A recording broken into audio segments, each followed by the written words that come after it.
I'm Richard, 62. At Thanksgiving, my son sneered, "Stop begging for money, it's embarrassing." Everyone nodded. I smiled and texted my bank. Stop all payments on his credit cards. His phone started buzzing. This is Senior Stories. Like, subscribe, and comment where you're watching from. You know what hurts? It's not the money. Money comes and goes. It's the way they looked at me in that moment. 23 people around that polished mahogany table, and every single one of them believed him. Believed that I, Richard McKenna, who worked 42 years maintaining buildings, who never missed a shift, who saved every damn penny, that I was the one with my hand out. The irony burns like acid in my chest, because sitting there in his designer sweater that cost more than my monthly grocery budget, my son Ethan painted me as the family charity case. And they bought it, hook, line, and sinker. Let me tell you how this really started, because the truth has a way of cutting through the pretty lies people tell themselves. 4 years ago, Ethan called me at 2 in the morning. Not unusual, he'd always been dramatic. But this time there were tears in his voice, real tears. "Dad, I screwed up. I maxed out my credit card on the moving expenses for this new job, and the minimum payment is due tomorrow. It's $760, and I don't have it. They'll report me late and it'll destroy my credit. Please, Dad, just this once." Just this once. Those 3 words should come with a warning label. I was in my pajamas, standing in my kitchen that still had the same linoleum from 1987, looking at my own bank balance on my phone. $760 was a lot for me. It was 2 weeks of groceries, it was half my car payment. But he's my boy, my only son, and he was crying. So I did what fathers do. I covered it. "I'll pay you back as soon as my first paycheck hits," he promised. 2 weeks, Dad, I swear." 2 weeks became a month. A month became 3 months. Then he called again. "Dad, I had to get a second card for business expenses. The client is reimbursing me, but there's a gap in timing. Can you cover the minimum until the check comes in? It's just $900 this time." 900, just 900, like it was pocket change. But here's the thing about being a parent. You want to believe them. You want to believe that your child isn't lying to your face, that the person you raised has integrity, that the promises mean something. So you make excuses, you tell yourself stories. He's building his career. He's stressed. He'll figure it out. The third call came 6 months later. Now it was a personal loan. "For business expansion, Dad, I'm bringing in 2 new clients, but I need capital for equipment. $15,000. The bank approved me, but I need someone to cover the payments for the first few months until the revenue kicks in." $15,000. The payments were $340 a month. He showed me the business plan on his laptop, all charts and projections and fancy words. It looked professional. It looked real. I should have said no. Every rational bone in my body was screaming no, but he'd already signed the papers. The money was already spent. And he looked at me with those same eyes he'd had as a little boy when he'd broken something and needed Dad to fix it. So I fixed it. Again. By year 2, I was covering payments on 4 different credit cards and that personal loan. The amounts kept growing. The minimums crept up as the balances bloated with interest. What started as $760 had become nearly $1,000 a month flowing out of my account into his. $1,000 a month. You know what that is for a man living on a pension and part-time handyman work? That's my entire discretionary income. That's the difference between living and just surviving. I started shopping at Aldi instead of the regular grocery store. I stopped getting my car serviced at the dealership and learned to change my own oil in the parking lot behind my apartment. I wore the same 3 pairs of jeans for 2 years until the knees blew out. I told myself it was temporary. I told myself he was good for it, but the numbers don't lie. Over 4 years, I sent him $43,728. I have the spreadsheet. I have every bank statement. I documented everything because that's what you do when you're a facility manager. You track expenses. $43,000. You know what I could have done with that money? I could have bought a reliable car instead of nursing my 2003 Camry with duct tape and prayer. I could have gotten the dental work I've been putting off. I could have visited my brother in Arizona before he passed last spring.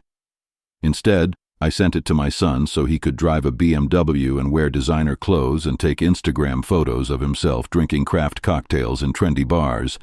And the whole time, the balances on those cards barely moved, because when you're only paying minimums on high-interest debt while continuing to spend, you're not paying down principal. You're just feeding the machine. I was keeping him afloat while he drowned in deeper water. But here's what really twists the knife. He never once said thank you. Not once. It became expected. Automatic. The payments just appeared in his accounts every month like some kind of trust fund he'd inherited. He stopped calling them loans and started calling them help from Dad. And God help me, I let him. I let him, because every time I tried to bring up repayment, he had an excuse. The client was late paying. The business was just about to turn the corner. He was getting a promotion that would come with a signing bonus. There was always something just around the corner that would solve everything. Meanwhile, I watched him live a life I could never afford. He moved into a luxury apartment downtown, $2,000 a month, he told me proudly. He bought a watch that cost more than I made in 3 months.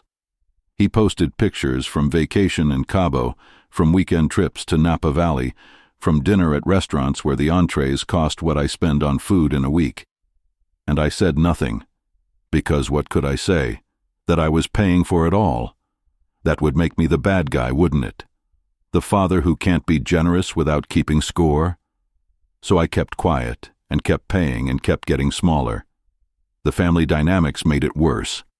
His mother, my ex-wife Linda, remarried well. Her new husband owns 3 dental practices and drives a Tesla.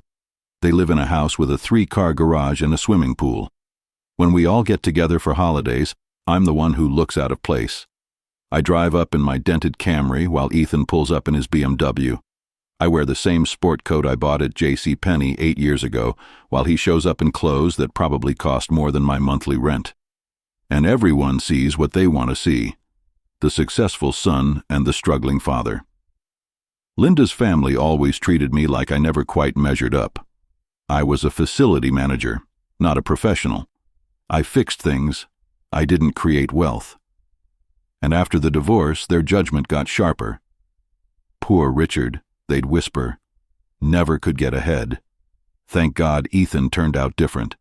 If they only knew. But Ethan fed into that narrative. He'd make little comments at family gatherings. Dad's having a rough patch, he'd say when I'd decline to split the check at expensive restaurants. Dad's tightening his belt these days, when I'd show up with a bottle of wine from the grocery store instead of something from a boutique. He painted himself as the generous son looking out for his old man, and I let him. Because what was the alternative? Embarrass him in front of everyone? Air our financial laundry at Christmas dinner? So I played along. I played the part of the grateful father whose successful son sometimes helped him out. When the truth was exactly the opposite. The engagement made it worse. Ethan's fiancée Sarah comes from money. Real money. Her father owns a commercial real estate company. Her mother sits on charity boards and throws fundraising galas. Their engagement party was at a country club that probably costs more to join than I make in a year. And there I was, the father of the groom-to-be, trying to blend into the background while everyone celebrated this perfect couple. Sarah's parents were polite to me, but I could see the calculation in their eyes. They were wondering how someone like me had raised someone like Ethan. They were probably relieved he'd turned out successful despite his circumstances. The circumstances being me. That's the poison that had been building in my system for 4 years. The slow, steady erosion of my dignity. The way everyone looked at me like I was the lucky recipient of my son's generosity instead of the source of it. Which brings me to Thanksgiving. Sarah's parents hosted this year. Their house is something out of a magazine. Soaring ceilings, marble countertops, a dining room table that seats 24 people comfortably. The kind of place where you're afraid to touch anything because it probably costs more than you make in a month. 23 of us gathered around that table. Sarah's extended family, some cousins, a few family friends. The table was set with china that I'm sure has been in their family for generations, Everything was perfect. Everything was beautiful. Everything was a reminder that I didn't belong. Ethan held court during dinner, telling stories about his latest business trips, his important clients, his exciting projects. He'd put on weight since the engagement, the comfortable weight of someone who eats well and often. His watch caught the light from the chandelier as he gestured, and I found myself calculating how many months of my car payments it represented. Sarah hung on his every word, playing the adoring fiancé. Her parents beamed with pride at their daughter's choice. Linda and her husband nodded approvingly at every story. Everyone was so impressed with Ethan's success, his accomplishments, his bright future, and there I sat, the old man in the cheap sport coat, trying not to spill anything on the white tablecloth. The conversation turned to money when Sarah's youngest cousin mentioned her student loan debt. She'd just graduated from nursing school and was worried about making payments on her starting salary. She was earnest and sweet, the kind of young woman who'd chosen a caring profession over a lucrative one. I felt for her. I knew what it was like to worry about money, to lose sleep over payments. So I offered what I always offer: practical help. If you need someone to look at your budget or help you figure out a payment plan, I'm pretty good with numbers, I said quietly. I managed facility budgets for 42 years. Sometimes a fresh set of eyes can help you find money you didn't know you had. It was a simple offer, nothing dramatic, just one person offering to help another. But Ethan cut me off with a laugh, a sharp, cutting laugh that made everyone at the table turn to look. "Dad, come on," he said, and his voice carried that tone, the one that suggests the speaker is being patient with someone who doesn't quite get it. "You can barely manage your own finances. Maybe let's not offer financial advice when you're constantly asking me for money." The table went quiet. 23 people stopped eating, stopped talking, stopped breathing for just a moment. "It's honestly embarrassing," Ethan continued, warming up now, playing to his audience. "Every month there's another crisis. Car repairs, medical bills, rent shortfalls. I love you, Dad, but maybe stop begging for money before you start giving financial advice to others. Every month, car repairs, medical bills, rent shortfalls, begging for money." Each word was a lie. Each word was a dagger. Each word flipped our reality upside down and served it to this table full of people who were ready to believe the worst about me. I watched their faces change. I saw the pity creep into their expressions. I heard the uncomfortable shift in their breathing. Sarah's mother reached for her wine glass. Linda looked down at her plate. The nursing student blushed and murmured an apology for bringing up money at all. 23 people, and every single one of them believed him. I could have corrected him. I could have told the truth right there at that beautiful table with its perfect china and crystal glasses. I could have pulled out my phone and shown them the bank transfers. I could have explained exactly where $43,000 of my money had gone over the past 4 years. But what would that accomplish? It would embarrass him, yes, but it would also destroy the fiction that everyone at that table wanted to believe. They wanted to see Ethan as the successful son who occasionally helped his struggling father. That story made sense to them. It fit their worldview. It confirmed their assumptions about class and success and worthiness. The truth would just make everyone uncomfortable. So I smiled. I nodded. I took a sip of wine and said nothing. But under the table, I pulled out my phone. I opened my banking app and navigated to the automatic payments section. 4 years of scheduled transfers stared back at me. Credit card minimums, personal loan payments, car insurance premiums for a vehicle I'd never driven. One by one, I canceled them all. Card ending in 4287, payment canceled. Card ending in 9156, payment canceled. Card ending in 2903, payment canceled. Card ending in 7421, payment canceled. Personal loan account 847392, payment canceled. Auto insurance premium add-on, payment canceled. Each cancellation felt like setting down a weight I'd been carrying so long I'd forgotten how heavy it was. And then I waited. It didn't take long. Ethan's phone started buzzing. First one notification, then another, then another. His confident expression faltered as he glanced at the screen. Then his face went white. "Excuse me," he mumbled, standing from the table. "I need to take this." But I knew he wasn't getting calls. He was getting alerts. Auto-pay failed. Insufficient funds. Payment declined. Account overdue. The beautiful dinner continued around his empty chair. Conversations resumed. The nursing student asked Sarah's father about interest rates instead of asking me. Life moved on, but something fundamental had shifted. I'd stopped being the bank. When Ethan returned to the table 15 minutes later, his composure was cracked. He kept checking his phone. He barely touched his dessert. He made excuses about needing to leave early for an important call in the morning. I finished my pie. I complimented Sarah's mother on the lovely meal. I hugged people goodbye and thanked them for their hospitality. I drove home in my dented Camry with a lightness in my chest I hadn't felt in 4 years. The calls started the next morning. "Dad, what the hell did you do?" Ethan's voice was sharp, angry, panicked. "My payments didn't go through. My credit cards are maxed and the minimums bounced. You're destroying my credit score." "I'm respecting your wishes," I said calmly. "You asked me to stop begging for money. I'm doing exactly that." "That's not what I meant, and you know it." "What did you mean, Ethan?" Silence. "Because from where I'm sitting, you just told a room full of people that I'm a financial burden who constantly asks you for money. You said it was embarrassing, so I've removed the embarrassment." "Dad, you can't just... This isn't fair. I have obligations. I have payments due." "Yes, you do. They're your obligations, your payments. But I can't cover them all at once. You know I can't." There it was. The truth, finally. Not that he wouldn't pay me back, but that he couldn't. Because he'd built a life he couldn't afford, funded by money he'd never earned.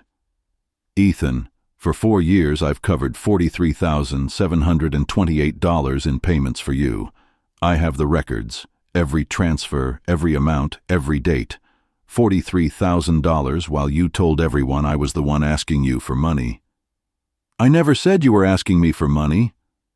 "What did you call it then? When you told that table full of people that I was constantly begging you for financial help?" More silence. "Dad, look, I'm sorry, okay? I didn't mean it like that. I was just... People expect me to be successful. Sarah's family, they have expectations. I can't let them see me struggling. So you let them see me struggling instead. That's not... You don't understand the pressure I'm under." "I understand it perfectly. I've been paying for it for 4 years. The calls multiplied after that. Linda called to tell me I was being cruel and vindictive. He's your son, Richard. How can you sabotage him like this right before his wedding? I'm not sabotaging him. I'm just not subsidizing him anymore. You'll ruin his credit. You'll ruin his reputation. Linda, I've spent $43,000 protecting his reputation. That ends today." Sarah's mother called, her voice dripping with barely concealed condescension. "Richard, I'm sure you're upset about something Ethan said, but surely you can work this out privately without damaging his financial standing." "Mrs. Henderson, I've been working it out privately for 4 years. The only thing that's changed is that I'm no longer willing to be publicly humiliated for the privilege of paying his bills. I think you're overreacting to what was probably just a misunderstanding." "There was no misunderstanding. Your future son-in-law told a room full of people that I constantly beg him for money. The reality is that I've given him over $40,000 and never asked for a penny back. There's no misunderstanding about that." Even Linda's husband called, trying to be the voice of reason. "Richard, we're all family here. Surely we can find a compromise that works for everyone." "What compromise would you suggest, Jim? That I continue paying Ethan's bills while he tells people I'm a financial burden? How exactly does that work for me?" "Maybe he could be more discreet about the arrangement.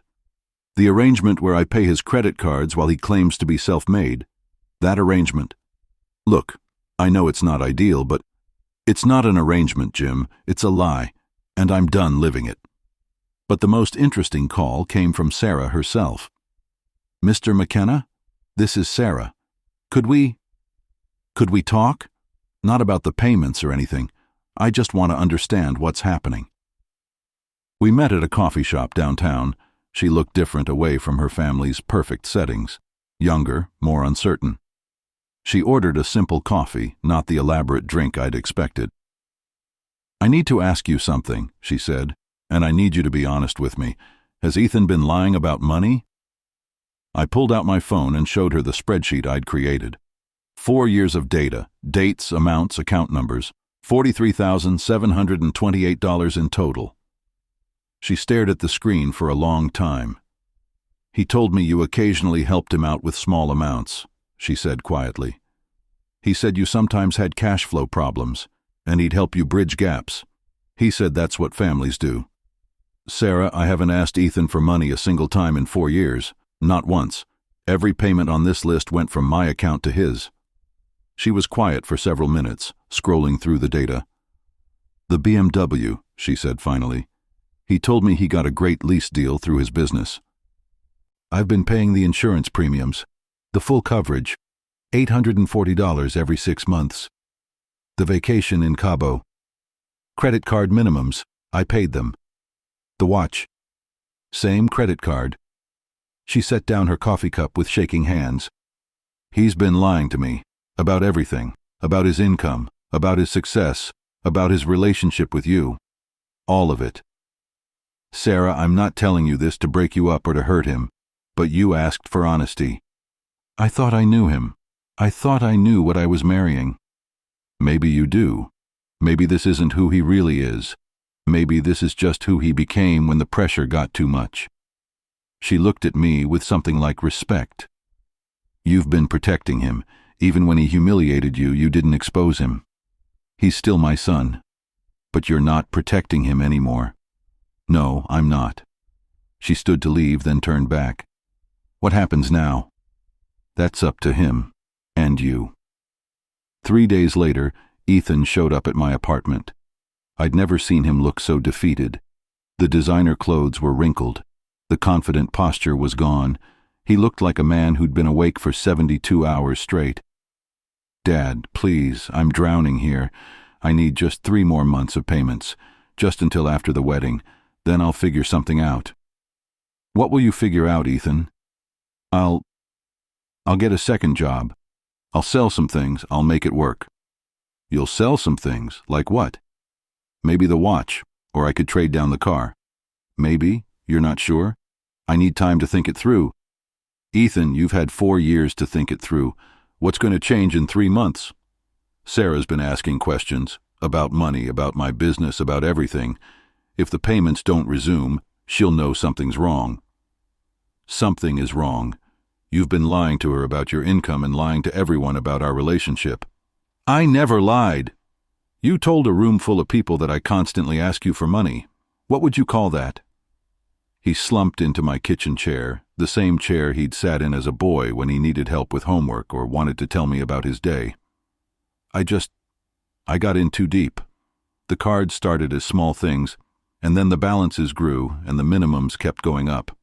I kept thinking I'd catch up, that the next client would be the big one, that I'd finally get ahead. But you never got ahead because you never stopped spending. I know that now. But Dad, if Sarah finds out, she'll leave me. Her family will never accept me if they know I'm not really successful. Ethan, what kind of marriage are you planning to build on lies? It's not lies. I am successful. I do have clients. I needed help getting started. For 4 years? The economy is tough. Building a consulting business takes time. Building anything takes time, but you can't build it with money you don't have. We sat in silence for several minutes. I could see him calculating, trying to figure out what argument might work, what approach might get me to restart the payments. "What if I paid you back?" he said finally. "What if I gave you a written agreement to pay back everything?" "With what money?" "I'll figure it out." "Ethan, you can't figure out how to pay your current bills. How are you going to figure out how to pay me back $43,000? I'll get a second job." "Doing what?" "I don't know. Anything. Bartending, retail, whatever." You're going to bartend your way out of $43,000 of debt while maintaining the lifestyle that created the debt in the first place?" He didn't answer.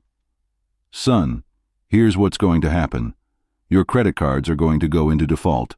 Your credit score is going to tank.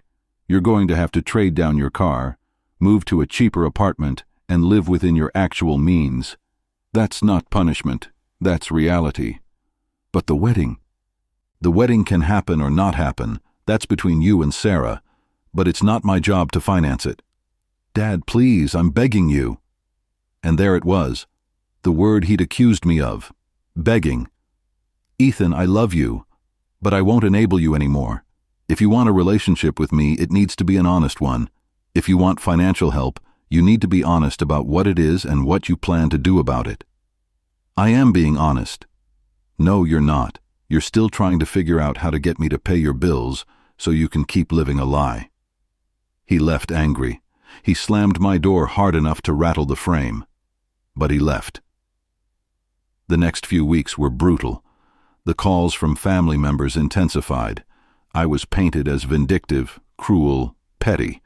How could I destroy my own son's future over hurt feelings? But something interesting started happening. The younger family members, cousins, nieces, nephews, started reaching out with different perspectives. They'd heard whispers about the real story. They understood what it meant to struggle with student loans and entry-level salaries. They saw what I'd done as setting healthy boundaries, not cruelty. "Uncle Richard," my niece called me one evening, "my mom says you're being too hard on Ethan, but honestly, good for you. I can barely afford my own bills. I can't imagine having to pay someone else's too." "It wasn't supposed to go on this long," I told her, "but it did, and he let everyone think you were the one with problems. That's messed up." These conversations helped. They reminded me that not everyone saw boundary setting as betrayal. The consequences for Ethan came quickly. His BMW got repossessed when he couldn't make the payment.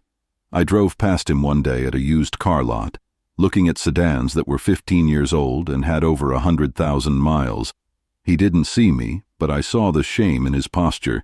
His credit cards got frozen. His apartment complex served him with an eviction notice when he couldn't make rent. Sarah started showing up places without him, making excuses about his work schedule. But the real change came about 6 weeks after I'd stopped the payments. Ethan showed up at my door again, but this time he looked different. He'd lost weight. His clothes were simpler. The expensive watch was gone. "Dad, I got a second job." "Okay." "Weekends at Home Depot, loading trucks, helping customers. It's not glamorous, but it pays $12 an hour." "That's good, son." And I talked to a credit counselor about consolidation and payment plans. What did they say? That I'm basically bankrupt, that I need to settle the cards for pennies on the dollar and rebuild from zero. That sounds realistic. And Sarah wants us to go to financial counseling together, before the wedding. How do you feel about that? Terrified. But she says she won't marry me unless we're completely honest about money. No secrets, no lies, no surprises. She sounds smart. "Dad, I want to pay you back. Not because I have to, but because I want to. I owe you $43,000, and I want to pay it back." "How?" He pulled out a notebook. Handwritten pages of calculations, budgets, payment plans. "If I give you $400 a month every month, I can pay you back in 9 years. With the interest you would have earned, it comes to about $52,000 total. Where will you get $400 a month? The second job, every penny from Home Depot goes to you until we're even. What about your other debts? I'll deal with those separately. This is between you and me." I looked at his notebook. The handwriting was careful, deliberate. The math was correct. The timeline was realistic. "Ethan, I don't need you to pay me back to have a relationship with you. But I need to pay you back to have a relationship with myself." That hit me harder than I expected. "I've been lying for so long I forgot what the truth felt like," he continued. "I told myself I was successful when I was really just spending your money. I told myself I was taking care of you when you were taking care of me. I told myself I'd pay you back when I never even tried. Why now? What changed?" Sarah left me. My heart sank. Not permanently. She moved back with her parents while we figure things out. She said she can't marry someone she doesn't really know, and she doesn't know who I am underneath all the lies. I'm sorry. Don't be. She's right. I don't know who I am either, but I want to find out. He stood to leave, then turned back. Dad, I know you'll probably never trust me the same way again. I know I hurt you. I know I embarrassed you, but I want to earn back your respect, even if it takes the rest of my life. Ethan, you're my son. I love you no matter what. But respect, yes, that has to be earned. I understand. 2 weeks later, I got a text message with a screenshot. A Venmo payment from Ethan McKenna to Richard McKenna. $400. The note said, Payment 1 of $129. Thank you for everything, Dad. I texted back, Received. Thank you. It wasn't forgiveness. It wasn't reconciliation. It was just acknowledgement. But it was honest, and that felt like progress. Over the next several months, the payments kept coming. Every 2 weeks, like clockwork. $200 from his regular job, $200 from Home Depot. He was working 60 hours a week to keep that promise. I started putting the money in a separate savings account. Not because I didn't trust him to continue paying, but because I wanted to see the progress. 400 became 800, became 1,200. Slow, but steady. The family dynamic shifted too. The older generation still thought I was being too hard on him, but they stopped calling to lecture me. The younger family members started asking for my advice on budgeting and financial planning. Word had gotten out about what really happened, and my reputation had quietly flipped from financial burden to financial wizard. It was strange, being seen as competent again. With the $1,000 a month I was no longer sending to Ethan, I started rebuilding my own life. I opened a high-yield savings account and started putting away $500 a month. I used the other $500 to address years of deferred maintenance on my own life. I got the dental work I'd been putting off. 3 crowns and a deep cleaning. It cost $1,800, and I paid cash. I replaced the tires on my car. All 4, not just the 2 that were completely bald. Another $600, cash. I bought a recliner. Not used, not from a thrift store, but new from a furniture store. It was on sale, but it was still $800. I sat in every model in the showroom until I found one that supported my back properly and had the right firmness. The salesperson kept trying to upsell me on extended warranties and fabric protection, but I just smiled and said I'd take it as is. It was the first piece of furniture I'd bought in 12 years. That night, I sat in it watching television, and I felt something I hadn't felt in a long time, pride in taking care of myself. 6 months after the payment started, Sarah reached out again. Mr. McKenna, could we meet for coffee again? She looked different this time, more settled, more sure of herself. I wanted to thank you, she said, for stopping the payments, for forcing the truth to come out. How are things with you and Ethan? Better. Complicated, but better. We're in counseling, financial and couples. It's hard work. Is he still working both jobs? Yes, and he's actually good at the Home Depot job. He knows about tools and building supplies from watching you all those years. They promoted him to department supervisor. That's good. He talks about you differently now. Before, when he'd mention you, there was always this undertone of, I don't know, embarrassment. Like you were something he had to manage or explain. Now, when he talks about you, it's with respect, real respect. That means a lot. We postponed the wedding, not canceled, postponed. We want to be on solid financial ground before we get married. No debt except my student loans, which we're paying down together. How do you feel about that? Relieved, honestly.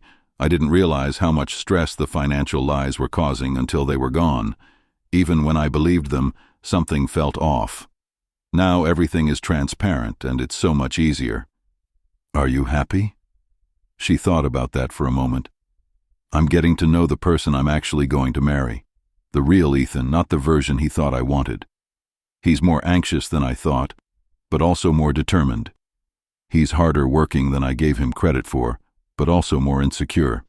It's like dating someone new, except I have 4 years of history with his fake persona. Do you think you'll make it? I think we have a chance. The real us has a chance. The fake us was doomed from the start. A year after I stopped the payments, Ethan showed up at my door with a different energy. Confident but not cocky. Tired but satisfied. Dad, I need to tell you something. Okay. I'm proud of myself. For the first time in years, I'm actually proud of myself. Why? Because everything I have, I earned. The car isn't much, but I'm paying for it. The apartment is small, but I'm covering the rent. The clothes aren't designer, but I bought them with money I made. How does that feel? Heavy, but good heavy, like I'm carrying my own weight instead of being carried. And Sarah? We set a new wedding date, next fall. Small ceremony, family only. We're paying for it ourselves. I'm happy for you. Dad, I want to ask you something, and I want you to be honest. Okay. Do you think less of me? For what I did, for how long I let it go on. I thought about that for a long time. Ethan, I think you made bad choices for a long time. I think you lied to people who loved you, including yourself. I think you hurt me and embarrassed me and took advantage of my love for you. His face fell. But I don't think less of you as a person. I think you lost your way, and I think you're finding it again. That takes courage. I wish I'd found it sooner. I wish I'd never put you in that position. So do I. But wishing doesn't change anything. Only actions change things. I know. That's why I keep making the payments, even when it's hard. That's why I'm working weekends. That's why I tell the truth now, even when it's uncomfortable. How much longer on the payments? 7 years, 4 months. But Dad, I want you to know, I'm not counting down the days until I'm done. I'm grateful for every payment I get to make. It's proof that I'm keeping my word. That surprised me. Each payment is proof that I'm not the person who took advantage of you anymore. I'm someone who pays his debts. 2 years in, the family relationships had completely realigned. Linda still thought I'd been too harsh, but she'd stopped saying so out loud. Sarah's family had quietly revised their opinion of both Ethan and me.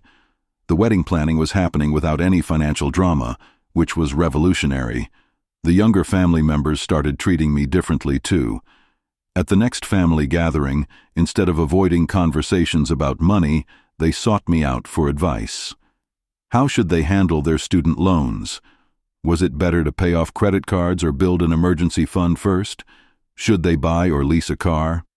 I became the go-to person for financial questions, and I discovered I actually enjoyed helping people navigate these decisions. There's something satisfying about sharing knowledge that can genuinely improve someone's life. My nephew asked me to help him understand his 401k options. My niece wanted advice on buying her first house. Even some of Sarah's younger cousins reached out for guidance. "Uncle Richard, you always seem so calm about money," one of them said, "like you're not stressed about it." "That's because I live within my means," I told her. "When your expenses are less than your income, money stops being scary and starts being a tool." "But what if you want things you can't afford? Then you save for them, or you decide you don't really want them that much. What if someone you love needs help?" That was the harder question. Then you help them in a way that actually helps, not in a way that enables them to avoid consequences. I was 3 years into receiving Ethan's payments when I reached a milestone I'd been working toward, $25,000 in my emergency fund. It was more money than I'd ever had in savings at one time in my life. $25,000 meant I could handle any crisis that came my way. Car repairs, medical bills, emergency home repairs, all the things that used to keep me awake at night worrying were now just inconveniences I could afford to handle. I celebrated by taking myself out to dinner at a nice restaurant. Not expensive, but nice. I ordered the salmon instead of the chicken. I had dessert. I left a generous tip. The whole meal cost $43, and I enjoyed every bite. Sitting there in that restaurant, eating food I'd chosen instead of food I could afford, I realized something important. I wasn't angry anymore. For 4 years I'd carried around this burning resentment at being taken advantage of, at being lied about, at being made to feel small. But somewhere along the way, it had transformed into something else. Not forgiveness exactly, but understanding. Ethan had been afraid. Afraid of not measuring up, afraid of being seen as unsuccessful, afraid of losing Sarah's respect. The lies and the financial irresponsibility were symptoms of that fear. They were terrible symptoms that hurt people, but they were symptoms nonetheless. And my anger had been fear too. Fear that I'd raised a son who didn't respect me, fear that I'd failed as a father, fear that I was as worthless as I'd been made to feel at that Thanksgiving dinner. But the evidence didn't support those fears anymore. Ethan respected me enough to work 60 hours a week to pay me back. He'd chosen truth over comfort, accountability over convenience. That wasn't the behavior of someone who didn't respect his father, and I'd proven to myself that I wasn't worthless. I'd set a boundary and maintained it despite enormous pressure. I'd rebuilt my financial life. I'd become someone people came to for advice and guidance. The man who'd sat at that Thanksgiving table feeling small and ashamed wasn't the same man who was eating salmon and planning his future with confidence. Year 4 brought unexpected developments. Ethan got promoted at his regular job, a real promotion with real responsibilities and a significant raise. Sarah finished her graduate program and started working full-time in her field. They moved in together again, this time to an apartment they could afford without anyone's help. The wedding happened in October, a small ceremony in Sarah's parents' backyard. It was beautiful and simple and honest. Everyone there knew exactly who Ethan was and what he'd been through. There were no pretenses, no performances, no lies. During his toast, Ethan mentioned the journey they'd both been on to get to that day. "We almost didn't make it," he said, looking at Sarah. "Not because we didn't love each other, but because I didn't love myself enough to be honest with you, or with anyone, including my dad." He looked at me then. "Dad, I know you're probably tired of me thanking you, but I need to do it one more time. Thank you for loving me enough to stop enabling me. Thank you for forcing me to become someone worthy of the life I wanted." The applause was warm and genuine. Later, several people told me how proud they were of the man Ethan had become, and how much they respected what I'd done to help him get there. But the moment that meant the most to me came during the father-son dance. Ethan had asked me to dance with him instead of Linda, which surprised everyone. "Dad," he said as we swayed to the music, "I want you to know something. Everything good in my life right now, Sarah, my job, my self-respect, my future, all of it started the day you stopped those payments. You did the work, son, but you made the work possible. You gave me the gift of consequences. It didn't feel like a gift at the time. The best gifts rarely do." As I write this, Ethan has made 48 payments. 4 years of keeping his word, 4 years of rebuilding his character $400 at a time. He has 5 years left on his payment plan, but he's already become someone I'm proud to call my son. Not because he's successful in the traditional sense, though he's doing well. Not because he drives a nice car or wears expensive clothes, because he doesn't. I'm proud of him because he's honest, because he works hard, because he keeps his promises, because he's building a life on a foundation of truth instead of lies. Sarah is pregnant now. They announced it at Christmas, and they're both glowing with excitement and terror. They've been planning for this baby financially for over a year, saving money, researching costs, preparing for the reality of raising a child. "We want to be the kind of parents who model good financial habits," Sarah told me. "We want our kids to see what it looks like to live within your means and save for the future." That's a good goal. Ethan says he wants to teach them the lessons you taught him, just hopefully in a less dramatic way. I laughed at that. Prevention is usually less painful than correction. Speaking of which, Ethan said, we want to ask you something. When the baby comes, we know you'll want to help. We want you to help. But we want to set up rules ahead of time about what kind of help we'll accept and what we won't. Like what? Like, we'd love for you to babysit. We'd love for you to teach the kid practical skills like you taught me. We'd love for you to be involved in their life. But we don't want financial help unless it's a genuine emergency. And if there is an emergency, we want to discuss it openly, agree on terms, and stick to them. That sounds very mature. We learned from experience that financial secrets are relationship poison. Looking back now, I can see that Thanksgiving dinner was a turning point for all of us, not because of what Ethan said, but because of what I did in response. I stopped being a victim of circumstances and started being the author of my own story. For 4 years, I'd been living in a story where I was the struggling father grateful for his successful son's occasional help. It was a comfortable story for everyone else, but it was slowly killing me. When I stopped those payments, I started living in a different story, a story where I was a man who'd worked hard, saved money, and generously helped his son build a life, only to have that generosity exploited and misrepresented. That second story was harder for everyone to hear, but it was true. And truth, I've learned, is more valuable than comfort. I'm 66 now. I have $63,000 in savings and investments. I drive a reliable car that I own outright. I live in an apartment I can afford comfortably. I have no debt and no financial stress. More importantly, I have relationships built on honesty. When family members talk about money now, they don't whisper about poor Richard and his struggles. They ask Richard for advice and guidance. When Ethan talks about me, it's with genuine respect and gratitude. When Sarah talks about our family, she mentions the financial wisdom I've shared with them. When the baby comes, they'll grow up knowing their grandfather as someone who worked hard, lived within his means, and taught others to do the same. The story has completely flipped. Where everyone once saw Ethan as the successful son helping his struggling father, they now see Richard as the wise father who helped his struggling son learn to be truly successful. But the most important thing is how I see myself.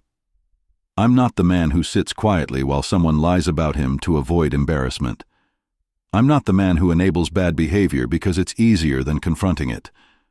I'm not the man who makes himself smaller so others can feel bigger. I'm the man who worked for 42 years and has something to show for it. I'm the man who helped his son when he needed it and stopped helping when it became harmful.